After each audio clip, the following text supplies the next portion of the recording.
What is good, everybody? Welcome to an epic My Damn Toys video. Today we have another WWE horror action figure setup for you guys, and this time it is the biggest horror action figure setup ever.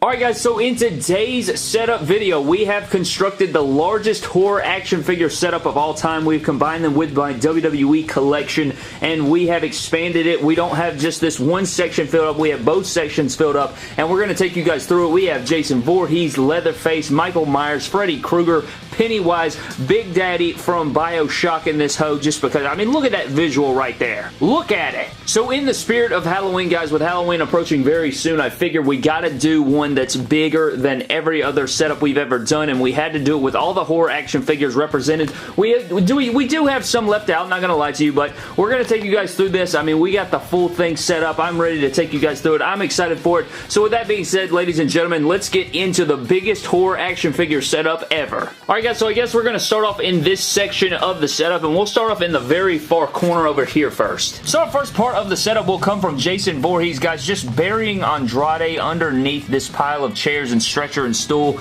I just thought this was a cool visual. You have Jason just burying this man and, you know, just sort of throwing him into this pile of stuff, and before you know what happens next. After that, guys, we come forward a little bit and you will see Michael Myers. This is the NECA Michael Myers right here from the Halloween 2018 movie, and he has this bag over Kalisto's head and he is choking him out. I thought that was really nice. That is the bag from the All-Stars, Jake the Snake Roberts, I think. I can't remember exactly, but I think that's the figure. And he's using that bag to his advantage and sort of just taking advantage of Kalisto there with the nice pose with the bag, and you know Michael Myers is evil, so he's using that bag right there and choking out Kalisto. If we come just behind Michael, guys, we will have Jason and The Undertaker going one-on-one right here, sort of choking each other out. You know, I thought The Undertaker could put up a little bit of a fight here, so I have The Undertaker, you know, choking out Jason. Who knows who's going to win this battle right here, but both of them are choking each other out. You can see the mask has been knocked off of Jason, and Undertaker and him are just choking each other there. So I like this little visual of The Undertaker, the dead man versus the dead man here. Comment down below who you think would win. If we come forward a little bit, guys, we have another Jason Voorhees, and it is part 6 right here, and he has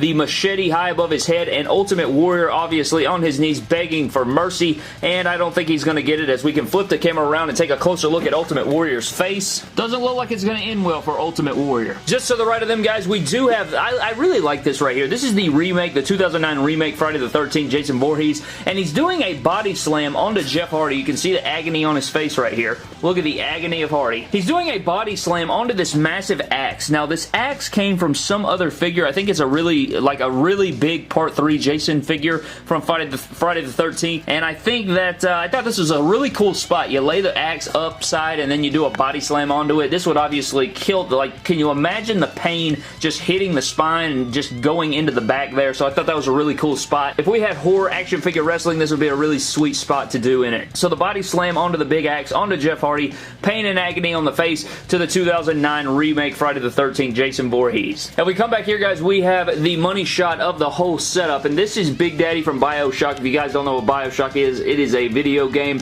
and we have Big Daddy right here with his big hand drill drilling through the stomach slash chesticle of Seth Rollins. You can see the blood coming through the hole in the figure. I did have to put a legitimate hole in my basic, so give the video a like for destroying the basic figure just for the setup video. You have the blood leaking out of the mouth of Seth Rollins, and this is just a money shot, man. I just love that. I wanted to have him holding another figure and crushing another figure, but this figure, while expensive and very nice and detailed, you can't really move his head sculpt, and you can't really, like, he's kind of hard to balance sometimes, so this was difficult enough just getting him up here, but I did want that shot there of Seth Rollins getting drilled, and I would like to know your thoughts down below. God, that's a sick visual. If we come just behind that, guys, you will see Tiffany and Chucky in the Camaro car here driving, and you can't really see them because they're behind the windshield there, but if you take a closer look, you can kind of see what's going on. They're driving, and Brock Lesnar, I don't know what this is. It's like a theme of our horror setups. Every horror setup that we have, Chucky always seems to attack Brock Lesnar, so you can see the fear on Brock's face as he's getting run over by the car right there, and if you read his t-shirt, what does it say? Here comes the pain. Yeah, I think the pain is coming, Brad. He just got ran the hell over by a vehicle. Very much pain indeed. I thought that would work pretty nicely for the setup, so I wanted to include it. If we go just to the left of the Camaro, guys, you will see AJ Styles right here. And AJ Styles, he's screaming in agony, and that is because he is handcuffed to this wheelchair. He's sitting in the wheelchair, handcuffed, and then part 2, Jason, with the bag over his head, is using that stick belt combination. I don't know if you guys can see this, but basically in part 5, Jason, or Roy, I should say, uses this stick and belt to, like, he wraps it around this guy's eyes and then twists the stick up. And you know when you twist the stick up, it like tightens and tightens and tightens. And before long, it crushes his face. So I have him doing the same thing to AJ here, but instead of his eyes, he is crushing his mouth. And his mouth was open, and I thought that would be a really cool visual there. So Jason has got the belt in AJ's mouth while he's handcuffed. Just brutal stuff going on here in the action figure horror setup. And AJ Styles is getting brutalized by Voorhees. If we go just beyond that, guys, you will see this. And we've done this, I think, once before in one of our setups, but we have the TV screen. If you guys don't know what this Leatherface and this Jason is, that's NES Jason and Atari Leatherface, and they are from the video games. They made NECA made versions of them from the video game. That's why they're all weird colors. So that's what they look like in the games themselves. So I have this TV screen behind there. You can see the green screen. It works as a you know, like a monitor slash TV, and I just have them coming out. I don't know really what the hell they're going to do, but I wanted to use these figures in the setup just to add more figures to the setup. So I figured they could be coming out of the TV, some fantasy bull crap. I mean, let's be real, none of these characters exist anyway. It would be cool to have them coming out of the screen and, you know, trying to do something. Moving forward, ladies and gentlemen, if we go to the back here, you will see another 2009 remake, Friday the 13th, and all this is him just picking up Jack Gallagher and choking him out. I wanted him on top of the table because it kind of creates some depth. You can see he's higher up. If he was on the ground, it'd be kind of hard to see, but he's on top of the table, and I guess he's going to choke slam him off the table onto this pile that we'll get into in just a moment. But Jason is choking out Gallagher, and he's lifting him up because, you know, he's so strong and powerful, especially in that 2009 remake. He was really strong, so scooping up Jack Gallagher and choking him out. Coming from there, guys, we have a little bit of a fight back right here. We have Braun Strowman, the Monster Among Men, and he has taken advantage of one of the Voorhees. He has buried him underneath some scaffolding that tore apart. You know, he broke it all up, and Braun is yelling there. He was going Braun, you know, celebrating that he took out Voorhees, but then another Voorhees came up behind him and stuck a machete into the side of his back there, and he wasn't noticing it. So this is like literal moments and seconds after getting stuck in the side with that, you know, that machete there from that other Jason Voorhees. So Braun Strowman thought he had the upper hand, but then, you know, he realizes, no, Brad, you're getting stabbed in the side. So Jason is getting in on Braun, and I guess we're about to have a little fight scene. But that pretty much does it for this back portion, guys. We took out everything. I didn't accidentally knock this over, so I'm going to go ahead and reset that back up just in case I need to take a photo of it. But this does it for this portion, guys. But remember, we have a whole other section over here. I'm going to move all the lamps because you can see that, you know, the lighting's not the best over there. I'm going to move all the lamps over there and so we can see it better, and then we will cover the second portion of the setup. Alright guys, the lamps have been moved and we are moving on to our second portion of our setup, so let's go ahead and dive right in. First off, we have the Freddy vs. Jason Voorhees power bombing Bret Hart through this table. Thought that'd be pretty cool. Get some wrestling references in here.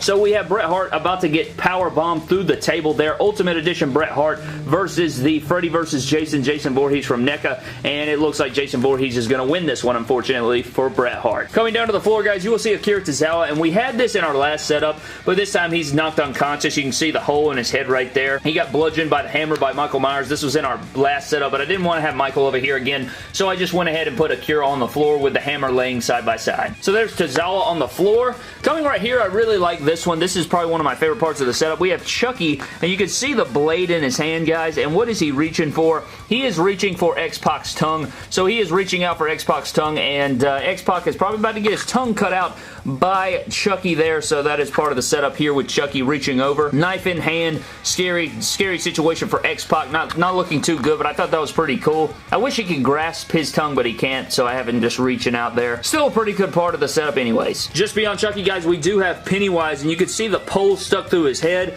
and if you can look at Sting's face right here, look at Sting's face. Look at those eyes right there. He's like, oh, God in heaven, what have I done? So he's holding that other part of that pole that has went through Pennywise's skull, and he attacked Pennywise from behind. Probably not a good idea from Sting, but he's trying to lift live, man. What do? You're trying to survive and stuff. And then you look at Brian Pillman on this side. Look at the face. Look at the face. He's like, oh, God in heaven, too. So they're both they're terrified. I mean, it makes sense. I'd be terrified as well, but at least they're putting up a fight here. And I think they're the only people in this setup that are even have a chance at living, considering what everyone else is going through. If we come forward right here, guys, you will see something very interesting. Now, I don't know if everybody is going to get this reference, but you guys will see that we have the Freddy vs. Jason Voorhees wandering around, and then we have the Part 7 Jason Voorhees from NECA, but it is the statue. And if you guys don't understand what this is, I'll explain it briefly. So pretty much Kane Hodder is the actor that played Jason in Parts 7, 8, 9, and 10. And for the Freddy vs. Jason movie that released in 2004, they really wanted to have